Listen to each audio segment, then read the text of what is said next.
আমি নিশ্চয়ই ইচ্ছা করে ভাইরাল হইনি বা যেভাবে যে পদ্ধতিতে ভাইরাল হয়েছে সেটা আমি অ্যাপ্রিসিয়েট করি না। যখন আসলে গুজব ছড়ায় তখন তো নিশ্চয়ই ভালোভাবে দেখার মতো সুযোগ ছিল না, পরিস্থিতি ছিল না, অনেক মেন্টাল ট্রমার মধ্যে দিয়ে গিয়েছে। কিন্তু এখন আসলে দেশের মানুষ অনেক ভালোবাসা দিয়েছে আমাকে, এই জন্য আমি হয়তো ওভারকাম করতে পেরেছি।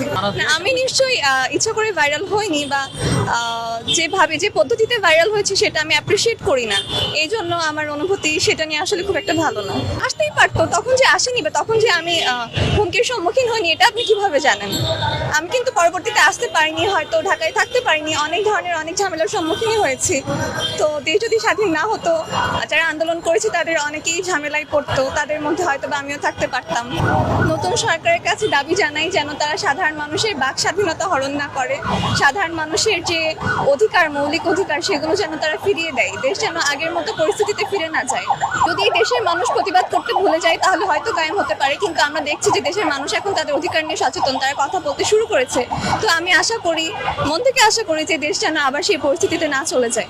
যতবার অন্যায় হবে ততবার আমরা রুখে দাঁড়াবো, যতবার আমরা সুযোগ পাবো, যতবার প্রয়োজন পড়বে আমরা ততবারই অন্যায়ের বিরুদ্ধে কথা বলবো। পরিবার থেকে শুরু থেকে সাপোর্ট ছিল জন্যই তো আমি আন্দোলনটা করতে পেরেছি। আমি কিন্তু মাত্র প্রথম বর্ষে, তো প্রথম বর্ষে এসে কিন্তু আন্দোলনে জড়ানোটা একটু টাফ বিষয় ছিল। আমার ফ্যামিলি সাপোর্ট ছিল জন্য আমি শুরু করতে পেরেছি, বা সারা দেশের মানুষজন আমাকে যেভাবে ভালোবেসেছে সেটা আমার জন্য খুবই আনন্দের।